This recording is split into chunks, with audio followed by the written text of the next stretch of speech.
Hi everyone, welcome to our channel. So మనకు నిన్న కామనర్స్ని ఒక 6 మెంబర్స్ని అయితే తీసుకున్నారు కదా. బట్ ఏంటంటే కొంతమందికి ఓట్లు వచ్చాయని ఒక ముగ్గురిని, జడ్జెస్ ద్వారా ఒక ముగ్గురిని అయితే తీసుకున్నారు కదా. మరి జడ్జెస్ ద్వారా నాగప్రశాంత్ని ఎందుకు తీసుకోలేదనేది ఒక డౌట్ అనమాట.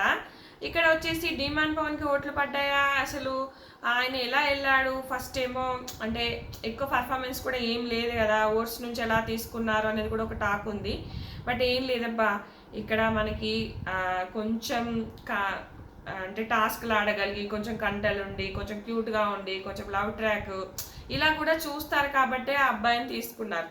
సో నాగప్రశాంత్ ఏంటంటే బాగా ఆడాడు, మంచి జెన్యున్ పర్సన్, మంచి పర్సన్. కాకపోతే అతను ఏంటంటే చూడడానికి లుక్ వైజ్ కానీ కొంచెం అలా లేదు కదా, జస్ట్ కామనర్ అంటే మరీ కామనర్ లాగా ఉండిపోయాడు. కానీ టాస్క్లు అయితే బాగానే ఆడాడు, 2-3 అట్లా అనిపించింది. లేదంటే ఫస్టే పంపిస్తే ఇదంతా అర్థం చేసుకోలేక ఎలా అయిపోతాడో, లేదంటే వైల్డ్ కార్డు ద్వారా పంపిద్దామని ఆలోచించారో అని అనిపించింది నాకు.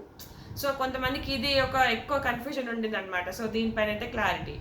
సో నాకు వచ్చేసి ఈ వీక్ నామినేషన్స్లో కనుక అందరూ ఉంటే ఎలిమినేషన్లోకి దరిదాపులోకి వెళ్తారు ఎవరెవరు అనిపిస్తుంది అంటే నాకు, నేను తమ్నేల్ పైన పెట్టినట్టుగా మన అమ్మాయి ఫ్లోరా సైని, ఆశా సైని అంటారు, ఫ్లోరా సైని ఒక అమ్మాయి, సంజన గార్లాని, అలాగే సుమన్ శెట్టి. అసలు వీళ్ళది ముగ్గురు చాలా తక్కువ ఉంది నేను లైవ్ అప్డేట్స్లో చూస్తే. ఈరోజు కూడా చూద్దాము, జస్ట్ నాగేసి అనమాట.